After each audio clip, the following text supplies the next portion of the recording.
बिस्मिल्लाहिर्रहमानिर्रहीम। बेटा, जो लास्ट लेक्चर था आपका इंट्रोडक्शन ही था, थोड़ा सा बताया। अब इसी कैपेसिटर को आगे की तरफ बढ़ा रहा हूँ और इसमें अभी बात कर रहा हूँ मेटल की, कि एक मेटल जो है, एक कंडक्टर जो है, इस कंडक्टर को हम लोग किस तरीके से हम स्टोरिंग डिवाइस बना सकते हैं उसकी बात करने जा रहा हूँ। इसको ऐसे समझो कि ये आपके पास एक मेटल है। अब ये जो मेटल है, अब मैं इसके साथ किसी चीज को कनेक्ट नहीं कर अब तक। हमने ये पढ़ा इससे पहले कि कोई भी मेटल हो आपके पास, तो उसके पास जितने पॉजिटिव चार्ज होते हैं उतने ही इसके ऊपर क्या होते हैं, नेगेटिव चार्जेस होते हैं। यानी दूसरे लफ्जों में आप लोग कह सकते हो कि वो आपके पास इन टर्म्स ऑफ न्यूट्रल, जिसको आप लोग कहते हो, वो होता है। क्योंकि उसके अंदर से चार्जेस तो हैं उसके पास, लेकिन वो फ्लो नहीं कर रहे। क्योंकि फ्लोइंग होगी तो करंट का कंसेप्ट होगा। तो ये आपके पास क्या होता है, एक मेटल आपके पास इलेक्ट्रिकली आप कह सकते हैं न्यूट्रल पड़ा होता है। अब हमने ये भी पढ़ा कि चार्जेस जो भी होते हैं वो हमेशा, कोई भी आपके पास इस तरीके से मेटल की सरफेस, ये जो है मेटल का, इसकी हमेशा, अब मैं फिजिक्स के कंसेप्ट पे आ रहा हूं, इसकी सरफेस के ऊपर स्टोर्ड होते हैं। आप देखो, मैं इसको क्या करता हूं, इन चार्जेस को इसकी सरफेस के ऊपर स्टोर करवा देता हूं। मैं यहां जस्ट पॉजिटिव चार्जेस की बात कर रहा हूं। देखो, तो चार्जेस क्या हो गए, इसकी सरफेस के ऊपर स्टोर्ड हो गए, है न्यूट्रल पड़ा हुआ है। अब मैं क्या करता हूं, मैं इसको बाहर से इलेक्ट्रिकली, जिसको आप लोग कहते हो बाहर, चलो क्या, तो बैटरी लगा देता हूं। ये किसी भी तरीके से इसके ऊपर मैं चार्ज इसको देता हूं। लाजमी बात है, मैं अगर इसको चार्ज उसी वक्त ये चार्ज ले सकता है जब इसके ऊपर कंसंट्रेशन ऑफ चार्जेस जो होगी वो कम होगी जो मैं बाहर से प्रोवाइड करूंगा। यानी उसकी निस्बत, मेरे कहने का मतलब ये हो गया कि जो मेरे पास बाहर से डिवाइस होगी उसका पोटेंशियल, यानी अमाउंट ऑफ चार्जेस बढ़ने का मतलब क्या है, याद रखना, उसका मतलब है पोटेंशियल। उस चीज का पोटेंशियल बढ़ जाएगा। तो अब यहां भी मैं ये क्या कह रहा हूं कि जो मेरे पास बाहर की डिवाइस होगी, लाजमी बात है इन दोनों के दरमियान पोटेंशियल डिफरेंस होगा, तो मेरे चार्ज एक डिवाइस से दूसरी पे जाएंगे। और हमेशा जो भी चीज है वो हमेशा हाई से लो की तरफ जाती है। तो इसका मतलब है जो बाहर मेरे पास है पोटेंशियल वो ग्रेटर है और इसका पोटेंशियल मेटल का कम होगा। इसी तरीके से मैं क्या कर रहा हूं, इसीलिए मैं क्या कर रहा हूं, यहां से बाहर से क्या करता हूं, इसके ऊपर एक चार्ज को स्टोर करवाता हूं यहां। अब क्या हो गया, ये लाजमी बात है कि इसके ऊपर जो चार्ज पड़े होंगे वो सारे जो सरफेस पे आए होंगे वो उनके दरमियान में टेंशन होगी। यानी उनके दरमियान में क्या होगा कि वो सारे एक दूसरे को प्लस पॉजिटिव पॉजिटिव जैसे, तो वो रिपेल करके क्योंकि जा रहे होंगे, वो टेंशन में होंगे कि कब मौका मिले वो बाहर निकले। लेकिन बाहर वो नहीं निकल सकते। क्यों नहीं जा सकते बाहर, इसलिए इस कंडक्टर से नहीं जा सकते थे कि उनके पास पाथ कोई नहीं है। उनके पास पाथ कोई नहीं है।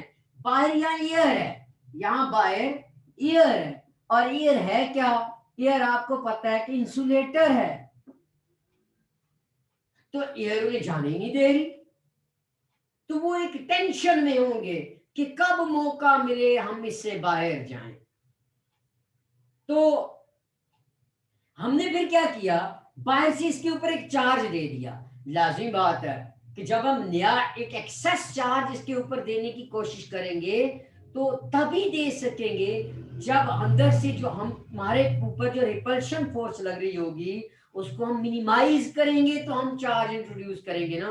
तो हमें क्या करना पड़ेगा, हमें वर्क करना पड़ेगा, हमें बाहर से वर्क करना पड़ेगा इस चार्ज को इधर लाने के लिए। तो अब मैं कहता हूं इसके पास जो अमाउंट ऑफ चार्जेस है, क्यू जो है वो क्या है, पहले अगर 1000 थी, अब कितने हो गए, प्लस एक चार्ज हमने कहा इसके ऊपर आ गया। तो अब क्या हो गया, इसके पास 1000 एक चार्ज आ गया। इसका मतलब क्या हो गया, इसका मतलब ये हो गया फिजिक्स में कि इसका पोटेंशियल भी क्या हो गया, वो भी बढ़ गया। इसका पोटेंशियल भी 1001 हो गया, इसका पोटेंशियल भी 1001 हो गया। इसके बाद एयर, क्योंकि बाहर एयर है और एयर जो होती है इंसुलेटर है, तो इंसुलेटर एयर के पास आपके पास प्लस और माइनस ये जो चार्जेस होते हैं, ये मैं एयर यहां बना रहा हूं, इसके जो भी मॉलिक्यूल वगैरह ये ये एयर है, तो ये एयर के मॉलिक्यूल्स हैं, एयर समझो। तो अब ये जो एयर होती है इसका पोटेंशियल, क्योंकि ये इंसुलेटर है, और ये मैंने आपको पहले भी एक मरतबा लेक्चर में बताया था कि इसका जो अपना पोटेंशियल होता है वो अप्रोक्सीमेटली 3 इंटू 10 की रेस पावर 6, या जो इसको बाद में नाम भी देता हूं वोल्ट पर मीटर, जिसको आप लोग कहते हो।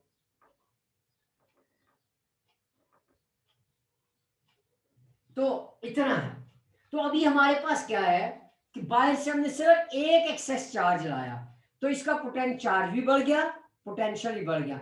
लेकिन क्योंकि यहाँ जो पॉजिटिव और नेगेटिव जो चार्जेस एयर के हैं, उन्होंने अपने आप को बहुत ही स्ट्रॉन्गर फोर्स के साथ अट्रैक्ट किया हुआ है, इसलिए वो अभी अपनी जगह से नहीं खिसक सकते, वो अपनी जगह से अपने इलेक्ट्रॉन को लूज नहीं कर सकते, ये कह लो, इसलिए वो अभी उधर ही बैठे हैं। अब हम क्या करते हैं, इसके ऊपर मैं एक और चार्ज इसके ऊपर दे देता हूं। तो देखो पहले एक चार्ज था, वो क्या कर रहा था, यहां से इलेक्ट्रॉन को खींचने की कोशिश कर रहा था, ये समझ लो, लेकिन वो नहीं खींच पा रहा था। क्यों, क्योंकि उसका पोटेंशियल इतना नहीं था। अब क्या, उसके पास एनर्जी इतनी नहीं थी। अब मैंने एक और चार्ज एक्सेस में दिया, दूसरा चार्ज। अब ये दो मिलके क्या कर रहे हैं, उसको खींचने की कोशिश कर रहे हैं। तो पहले से अब क्या हो गई, एनर्जी बढ़ गई, उनकी एक्सेस जो है, उनको मतलब कि एबिलिटी जो है उस इलेक्ट्रॉन की खींचने की, वो ज्यादा हो गई। अभी भी वो नहीं आए। अब मैं क्या करूं, एक और चार्ज इस पे आ जाता है, यानी पहले +1 हुआ, फिर +2 हुए, फिर +3 चार्जेस आ गए, फिर इसी ये जो काम कर रही है, मैं स्टेप वाइज बात कर रहा हूं, क्योंकि वरना जो आम जो बात होती है वो कंटिन्यूसली बात होती है, वो कंटिन्यूटी की बात होती है, लेकिन यहाँ मैं स्टेप की बात कर रहा हूँ, मैं एक एक की बात कर रहा हूँ उत्तर यहाँ। तो इसी तरीके से मैं अगर +4 करूं, +5 कर दूं, करते करते इसके ऊपर चार्ज इतना हो जाए, यानी इसका दूसरे लफ्जों में इतना पोटेंशियल हो जाए कि वो किसको पहुंच जाए, 3 इंटू 10 की रेस पावर 6 को पहुंच जाए, इतना एक्सेस इसके ऊपर चार्ज आ जाए। तो अब जैसे ही एक और चार्ज मैं इसके ऊपर लेके आऊंगा, तो ये क्या करेगा, यहां से एकदम इस माइनस को अपनी तरफ अट्रैक्ट कर लेगा। ये जो आपका मेटल है, ये क्या करेगा, ये एकदम यहां से क्या करेगा, उस माइनस को अट्रैक्ट कर लेगा, और जैसे ये अट्रैक्ट करेगा, यहां ला के इसके एक चार्ज के अंदर कमी हो जाएगी, क्योंकि यहां माइनस आके ये प्लस था, इससे माइनस खींचा तो ये न्यूट्रल कर देगा, तो यहां का चार्ज क्या हो जाएगा, एक कम हो जाएगा। इसी तरीके से मैं अगर और चार्ज इधर डालता हूं, दूसरा चार्ज लेके एक और, इसके बाद देखो अब ये जो प्रोसेस हो रहा है, अब जैसे ही एक इसने ब्रेक किया वहां से, यानी पोटेंशियल 3 इंटू 10 की रेस पावर 6 तक पहुंच गया, तो अब इससे जैसे ही एक्सेस हुआ, तो इसने एकदम यहां से माइनस को इधर खींच लिया, और खुद क्या किया, न्यूट्रल हो गया, और इसका पोटेंशियल जो +1 जो पहले था वो अब क्या हो गया, वो कम हो गया, और इधर बाहर क्या हो गया, आपके पास एक चार्ज आ गया। मेरे कहने का मतलब क्या हो गया, इसका एक चार्ज, ये जो प्लस है, ये क्या हो गया, इसने लूज कर दिया, और ये जो बाहर एयर है, इधर बाहर जो है, यहां क्या हो गया, एक्सेस, यहां एक चार्ज आ गया। इसी तरीके से मैंने और चार्ज जैसी दूसरा दिया, तो दूसरे चार्ज ने क्या किया, वहां से एक और इलेक्ट्रॉन खींचा, तो इसने फिर क्या किया, फिर अपने चार्ज को लूज कर दिया, पोटेंशियल को, और बाहर क्या हो गया, आपके पास पहले एक चार्ज था, प्लस था, अब उधर दो हो गए। इसी तरीके से मैंने तीसरा चार्ज दिया, तो फिर तीसरे ने क्या किया, तीसरा वहां से क्या किया, तीसरा पॉजिटिव चार्ज इधर आ गया, चौथा बाहर आ गया, पांचवा आ गया। इस तरीके से करते करते इसका मतलब क्या हो गया, इसका मतलब ये हो गया कि अब यहाँ के जो चार्जेस हैं वो क्या हो गए, वो बाहर निकलना शुरू हो गए।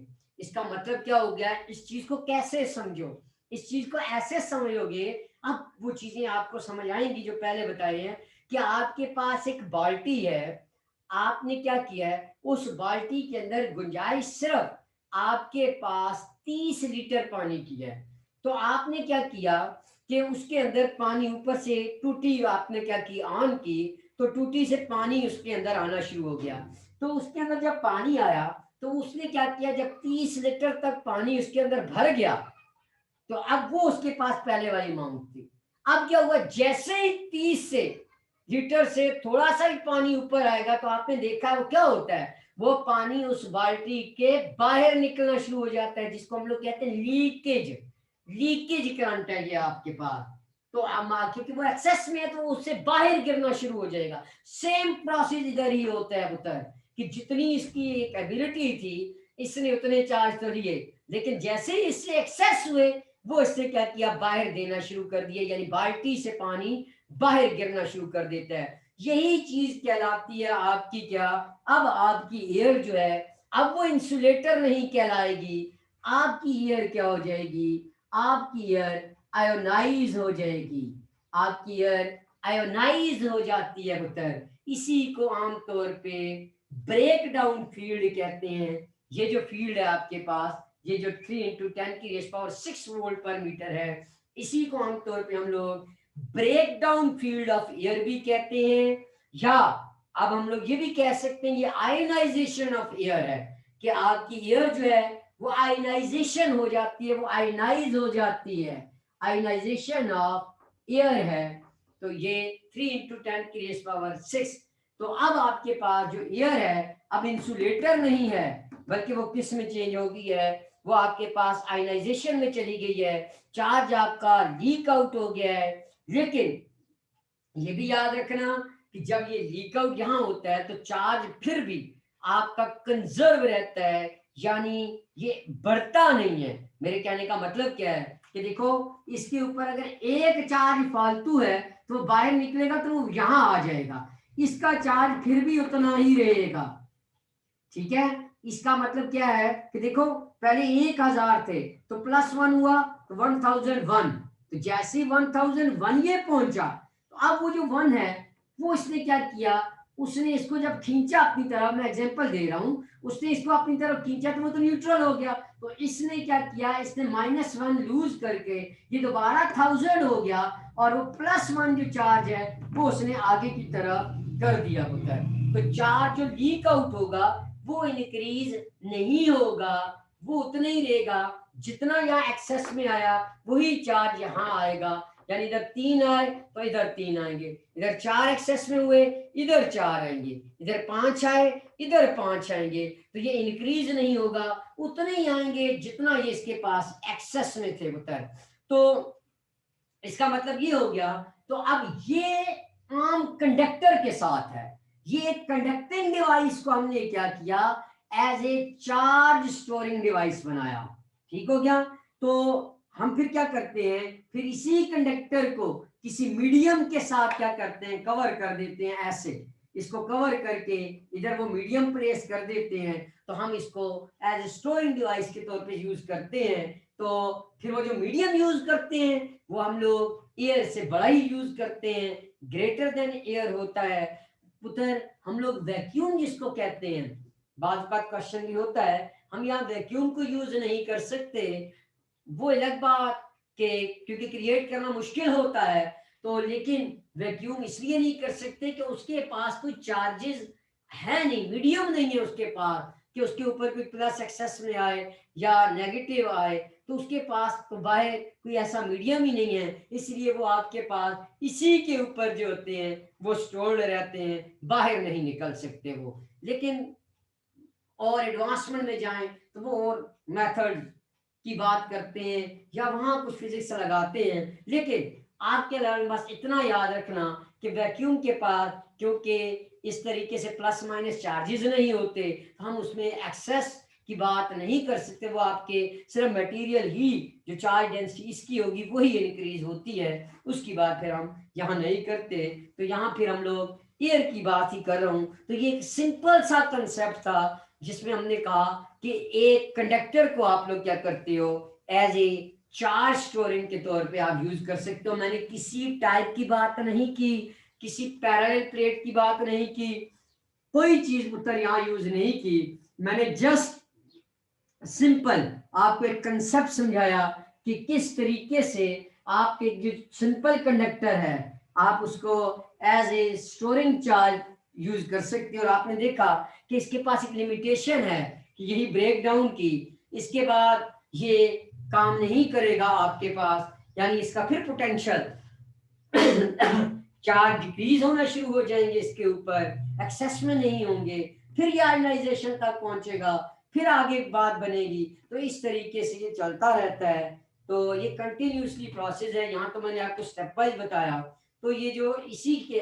आगे की बात अगर करता हूँ, सिंबल जो आपका सिंबल होता है कैपेसिटर का, कैपेसिटर के दो सिंबल्स आमतौर पे यूज करते हैं, एक तो ये सिंबल है, दो बिल्कुल एक पैरेलल प्लेट जैसी एक जैसी लाइन, और दूसरा सिंबल एक लाइन और एक यहां से ऐसे कर देते हैं, ये भी आपके पास क्या होता है, कैपेसिटर का सिंबल कहलाता होता है।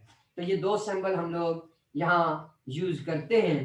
तो क्योंकि जब पैरेलल प्लेट की बात करते हैं तो आपके पास यही समझो कि एक कंडक्टर, ये दूसरा कंडक्टर, दो कंडक्टर हैं और उनके दरमियान मीडियम की बात करते होते हैं। तो अभी मैं उसकी बात तो नहीं कर रहा, तो मैंने अभी सिर्फ सिंबल्स की बात की है पुत्र। तो दो कंडक्टर के दरमियान जो ये होती है इलेक्ट्रिक फील्ड होती है, वो आपको पता है, आप इससे पहले पढ़ चुके हैं, दो चार्जेस की बात जब करते हैं हम लोग, तो वो मैग्नीट्यूड ऑफ चार्ज पे होती है कि आया उस एक प्लेट के ऊपर कितना चार्ज है, उसके मैग्नीट्यूड पे है। और फिर ये भी है कि उन दोनों, वो जो भी आपके पास जो दो प्लेट्स हैं, ये दो चार्जेस हैं, उनके पोटेंशियल डिफरेंस पे, वो जो पोटेंशियल डिफरेंस है वो भी आपको पता है कि चार्ज पे डिपेंड करता है। तो क्योंकि आप लोग इससे पहले ये पढ़ चुके हो अभी इसकी इक्वेशन भी लिखूंगा क्योंकि वो कैपेसिटेंस में आ रही है, इसलिए कि C is equal to Q by V. वो बाद में बात करता हूँ इस पे कि कैपेसिटेंस क्या होती है। तो आप अगर देखो तो यहाँ अमाउंट ऑफ चार्ज को देखो और पोटेंशियल को देखो, तो इन दोनों पे आपके पास की बात करते हैं। तो अगर हम लोग यहाँ किसी भी एक क्वांटिटी को इंक्रीज या डिक्रीज करेंगे तो आपका ये जो पोटेंशियल डिफरेंस होगा वी, यहाँ जो होता है ये याद रखिएगा, ये सिंपल पोटेंशियल नहीं होता, ये आमतौर पे पोटेंशियल डिफरेंस ही होता है। कोई अलग बात कि हम वो जो पॉइंट इन्फिनिटी का होता है या अर्थ जिस चीज को कर देते हैं उसका पोटेंशियल आपके पास जीरो होता है, तो हम उसको इग्नोर करके बाकियों को हम लोग यूज करते हैं, तो वो एक अलग चीज है। तो कहने का मतलब ये है कि आपके पास Q और V ये जो दोनों हैं ये भी आपके पास इसी तरीके से चेंज होते रहते हैं पुत्र।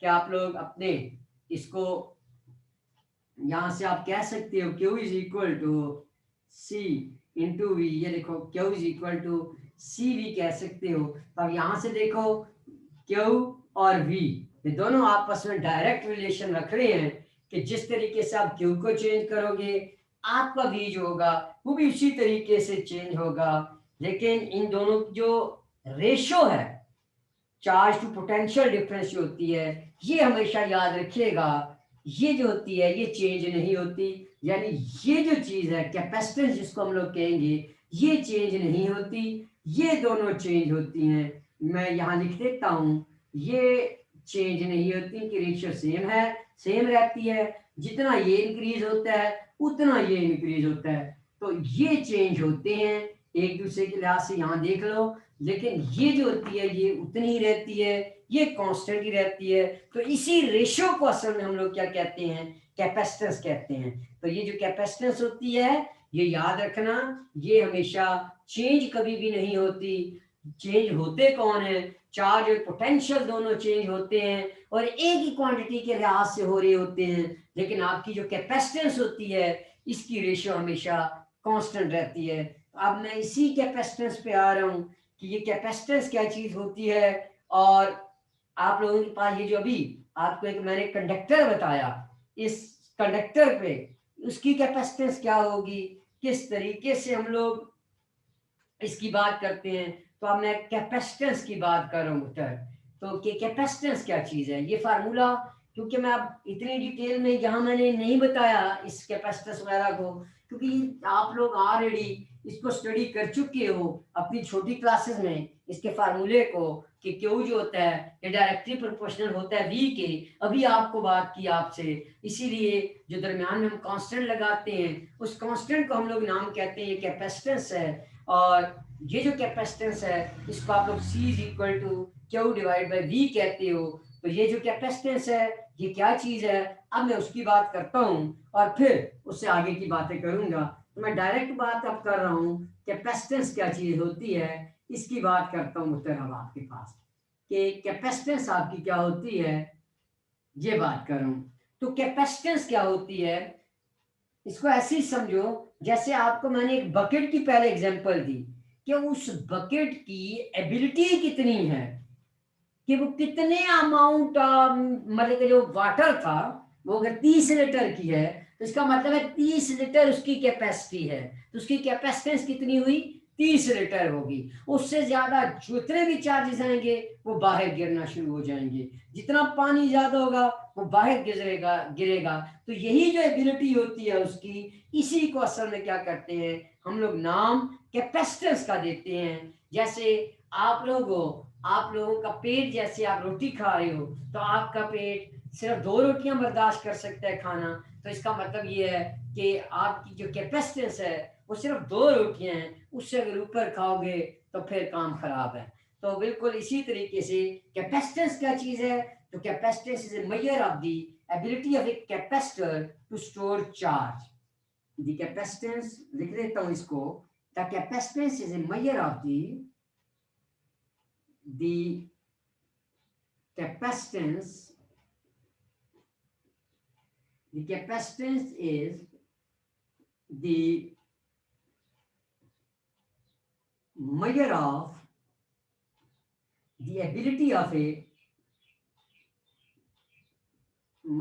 the ability of a capacitor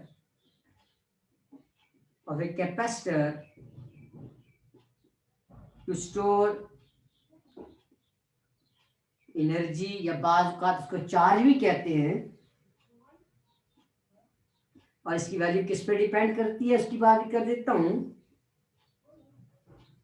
the values of या the value of the capacitance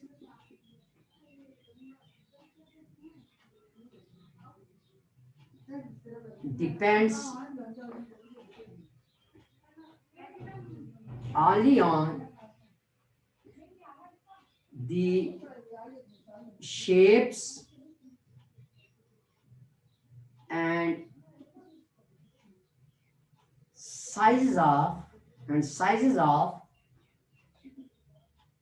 the conductor, size of the conductor and on the, यानी कि जो लफ्ज है शेप्स एंड साइजेस, इसका मतलब ज्योमेट्री, इसका मतलब है उसकी ज्योमेट्री पे डिपेंड कर रहा है of the conductor and on the nature of the,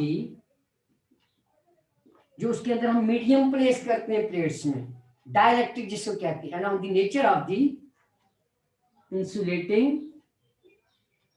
insulating material between them,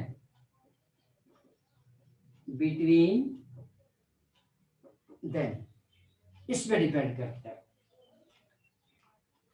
तो कैपेसिटेंस आपके पास क्या है, ये आपके पास एबिलिटी है उस कैपेसिटर की कि वो कितनी ज्यादा एनर्जी यानी चार्ज को स्टोर करता है। और ये कैपेसिटेंस किन चीजों पे डिपेंड करती है, शेप एंड साइज यानी ज्योमेट्री उसकी, और जो मीडियम है आपके पास जो आप लोग वहां प्लेस करते हैं उसके गिर्द, जैसे मैंने एक कंडक्टर की बात की थी, वहां मेटल की बात की वहां उस पे, क्योंकि हमें ये पता है कि कैपेसिटेंस जो होती है वो होती है Q डिवाइडेड बाय V, ये इक्वेशन है।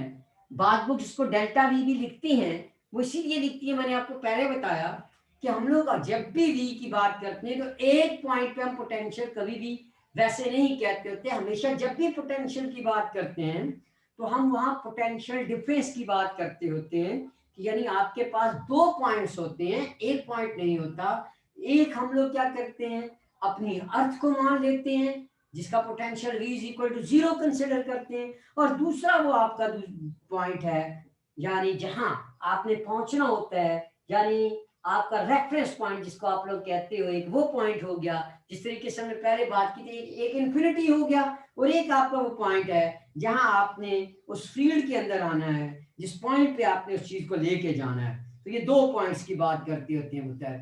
तो अब यहां आपके पास C is equal to Q into delta V आ गया।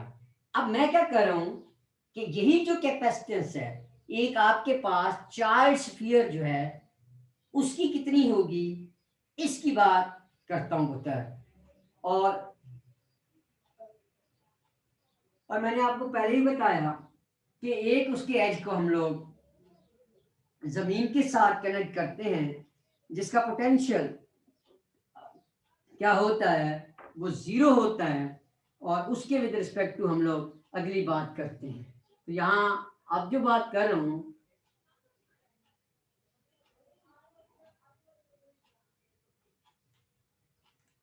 तो एक आपके पास आइसोलेटेड चार्ज स्फीयर है, ये देखो, ये एक आइसोलेटेड चार्ज स्फीयर है, ठीक हो गया। यहां इसके चार्ज, इसको मैं कह देता हूं आइसोलेटेड चार्ज स्फीयर है। इसकी कैपेसिटेंस अगर मैं देखूं तो हमें पता है C is equal to Q divided by delta V होती है। C is equal to Q into delta V होती है। और अगर मैं ये कहूं कि हमें इसका, आपने इससे पहले ही पढ़ा हुआ है कि जो पोटेंशियल होता है अगर कोई पॉइंट इससे r डिस्टेंस के ऊपर हो, r अगर डिस्टेंस हो तो उसका जो पोटेंशियल होता है due to a point charge, अगर आपको याद हो तो वो होता है V is equal to K Q divided by r, या R पहले पढ़ चुके हो। और क्योंकि पोटेंशियल जो भी होता है वो पोटेंशियल डिफरेंस के विद रिस्पेक्ट टू होता है, हम लोग यहाँ डेल्टा V लिखते होते थे। ये मैं ऑलरेडी आपके जो पिछला जो चैप्टर है दूसरा, उसमें हम इसको डिस्कस करके आए हैं। तो मैं डायरेक्ट बात कर रहा हूँ कि यहाँ मैं क्या कह रहा हूँ कि अगर उसका रेडियस जो है या ये जो डिस्टेंस है ये a है, क्योंकि उसकी स्फीयर के इसकी सरफेस में भी वही वैल्यू देता है और इसके बाहर भी उसकी वैल्यू आपने देखा होगा एक ही होती है, उसके अंदर चेंजिंग की बात नहीं करते होते पुत्र हम लोग। तो अगर मैं ये बात करूं तो इसको अगर ए डिस्टेंस कह दूं तो ये ए अगर मैं वहां लिखूं तो मेरी इक्वेशन क्या बनेगी, C is equal to Q divided by K Q divided by A. तो क्यू से क्यू कैंसल, तो मैं इसको लिख सकता हूँ यहाँ सी जो कैपेसिटेंस है ये क्या हो गई आपके पास यहाँ के डिवाइड बाय ए है, तो ए ऊपर आ गया इनटू के इधर आ गया, तो सी इज इक्वल टू ए, के की वैल्यू आपको पता है 1/4 पाई एप्सिलॉन नॉट होती है, तो C is equal to 4 pi epsilon not into A. तो ये देखो ये कैपेसिटेंस होती है जब हम लोग किसी भी एक चार्ज स्फीयर आइसोलेटेड जो आपका चार्ज स्फीयर है उसकी बात करें, तो याद रखना उसकी कैपेसिटेंस जस्ट डिपेंड करती है जो उसका रेडियस है यहाँ से यहाँ तक, या वो जो डिस्टेंस है, क्योंकि फार्मूला एक ही है इसलिए मैं इसको ऐसे करता हूँ, कंफ्यूज नहीं करता। इसको मैं अगर ए कह दूं तो आपके उस रेडियस के बराबर होती है, यहाँ इधर उसका रेडियस है ये पता है, ए मीन उसका रेडियस है ये। तो ये एक्सप्रेशन आपको ये शो करती है जो कैपेसिटेंस जो आइसोलेटेड चार्ज स्फीयर की होती है वो उसके रेडियस के ऊपर डिपेंड करती है, ये इंडिपेंडेंट होती है उसके चार्ज के ऊपर कि आपके पास ये जो ऊपर चार्ज कैसा है उसके ऊपर, या और उसके पोटेंशियल के ऊपर भी नहीं डिपेंड करती।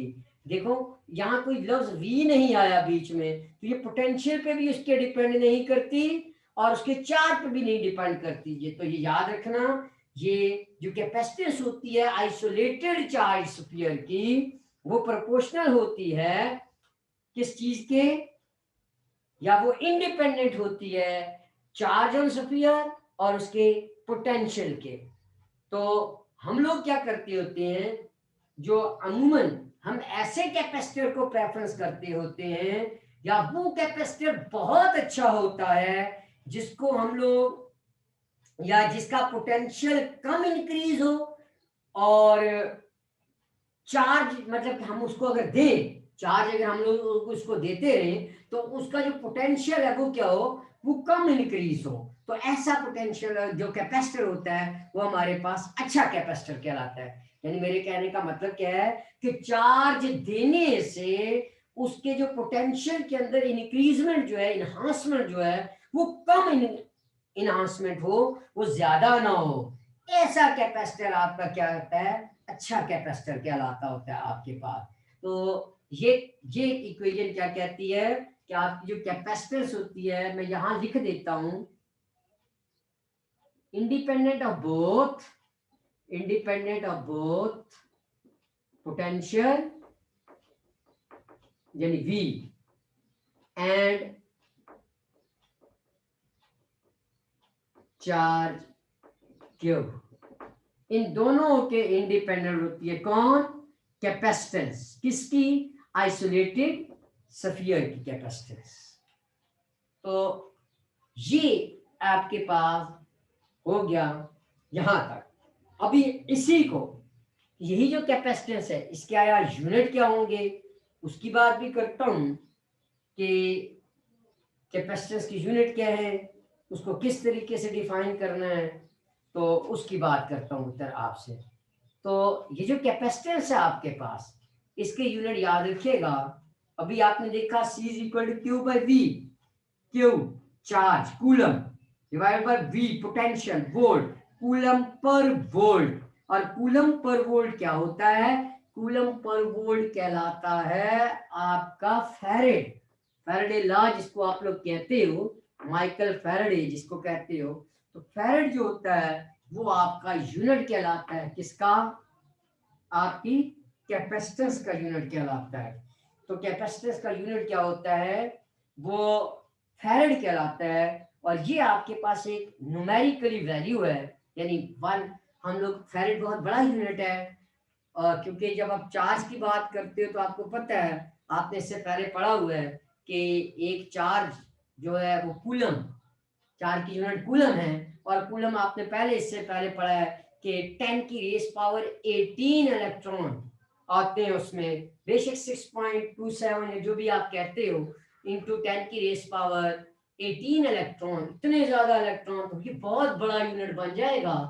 तो यानी मेरे कहने का मतलब है फैरेड बहुत बड़ा यूनिट होता है।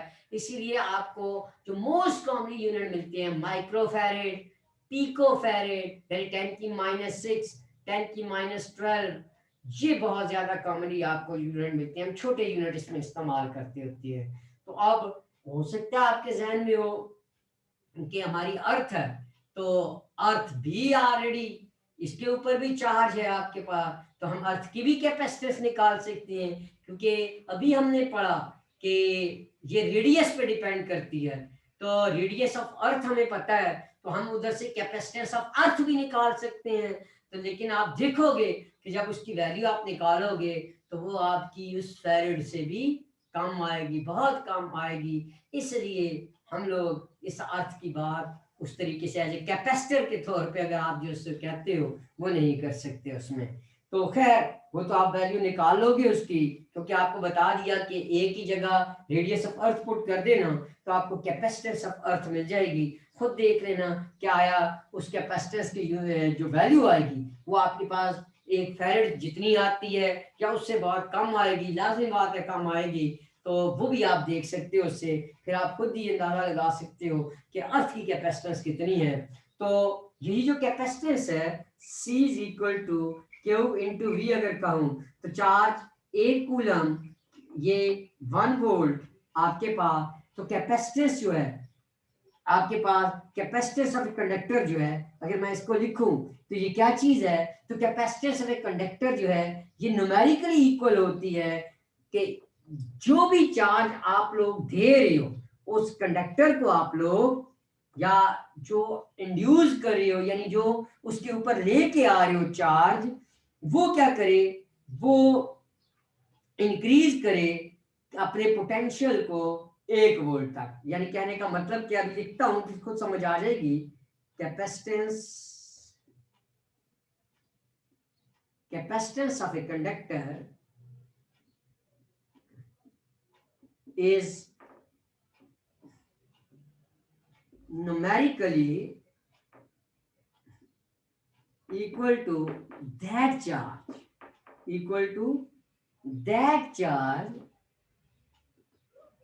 which increased, किसकी, कंडक्टर की, which increased its potential, किसका, उसी कंडक्टर का पोटेंशियल कितना कर दे, बाय 1 वोल्ट। ये देखो, ये C is equal to Q by V, आप देख सकते हो 1 वोल्ट, चार्ज कितना है, 1 कूलम की बात कर रहे हो। तो ये क्या कहलाता है, ये आपके पास आमतौर पे फैरेड कहलाता है।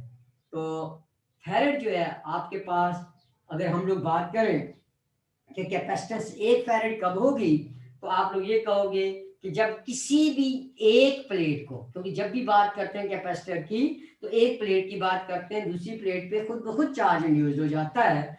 तो किसी भी एक प्लेट के ऊपर हमें 1 कूलम जो चार्ज आप लेके आते हो उसके क्रॉस जो पोटेंशियल डिफरेंस उनके दरमियान में हो, वो कितना उधर इंड्यूस्ड हो या कितना प्रोड्यूस हो या कितना आप दो, वो 1 वोल्ट का पोटेंशियल डिफरेंस जो आप लोग दोगे वो क्या करे, 1 कूलम का जो चार्ज लेके आता है आपकी किसी भी एक प्लेट पे, तो हम लोग कहते हैं उस कैपेसिटर की जो कैपेसिटेंस है वो 1 फैरेड कहलाती है। तो आमतौर पे कैपेसिटेंस जो भी आपकी कंडक्टर की होती है ये न्यूमेरिकली इक्वल होती है कि वो चार्ज जो आपने उस पे कंडक्टर पे इंक्रीज किया है वो अपने पोटेंशियल कितना रखे, जो उसका पोटेंशियल जो है वो 1 वोल्ट इंक्रीज करे, 1 वोल्ट का वो पोटेंशियल इंक्रीज करे उसके ऊपर। ये मैंने आपको पहले ही बताया था कि जब चार्ज इंक्रीज करते हैं किसी भी कंडक्टर के ऊपर तो हम कहते हैं उसका पोटेंशियल इंक्रीज हो रहा है, तो इन टर्म्स ऑफ पोटेंशियल उसको देखते होते हैं हम लोग होता है। तो ये उसी चीज को ये क्या कर रहा है, यहाँ एक्सप्लेन कर रहा होता है। तो ये था आपके पास इसका एक छोटा सा टॉपिक था। उम्मीद है कि आपको इसकी समझ आ गई होगी। फिर भी अगर आपको इसमें कोई भी प्रॉब्लम हो, इस टॉपिक में आपको समझने में कोई मसला हो तो आप मुझसे पूछ सकते हो। तो इसके बाद अब जो बात करूंगा, जो नेक्स्ट लेक्चर में होगा, हम टाइप्स ऑफ कैपेसिटर की बात करेंगे जो अकॉर्डिंग टू आपके सिलेबस पे होंगी। मैं सिर्फ आपके सिलेबस ही के लिहाज से आगे बढ़ूंगा, मैं कोई फालतू चीजें नहीं कराऊंगा। हाँ अगर जरूरत पड़ी तो वो अलग बात है, तो इसलिए जो आपके जो कोर्स में है वो यही है कि कैपेसिटर की 3 टाइप्स हम लोग पढ़ेंगे इसमें, यानी एक पैरेलल प्लेट कैपेसिटर की बात करेंगे, एक स्फेरिकल कैपेसिटर की बात करेंगे, और एक वक्त हम लोग सिलेंड्रिकल कैपेसिटर की बात करेंगे। तो आपके जो कोर्स में है यही 3 कैपेसिटर्स हैं। तो इसके बाद इंशाल्लाह पैरेलल प्लेट कैपेसिटर पे आऊँगा, उसकी बात करूँगा, फिर सिलेंड्रिकल और स्फेरिकल की बात करेंगे, फिर उनके दरम्यान में, क्योंकि कैपेसिटर के दरम्यान में हम लोग मीडियम प्लेस करते हैं डाइलेक्ट्रिक्स, उसकी भी बात करूँगा, और फिर कॉम्बिनेशन की बात करेंगे। तो इस तरीके से एक और लेक्चर होगा, फिर उसके बाद आपका ये चैप्टर ये भी खत्म हो जाएगा, छोटा सा चैप्टर है। तो इंशाल्लाह नेक्स्ट लेक्चर में आपके पास types of capacitor according to आपके HEC के कोर्स के मुताबिक आपको वही बातें बताऊंगा पुत्र। तो यहाँ तक अगर कोई भी मसला हो तो बेटा आप पूछ सकते हो।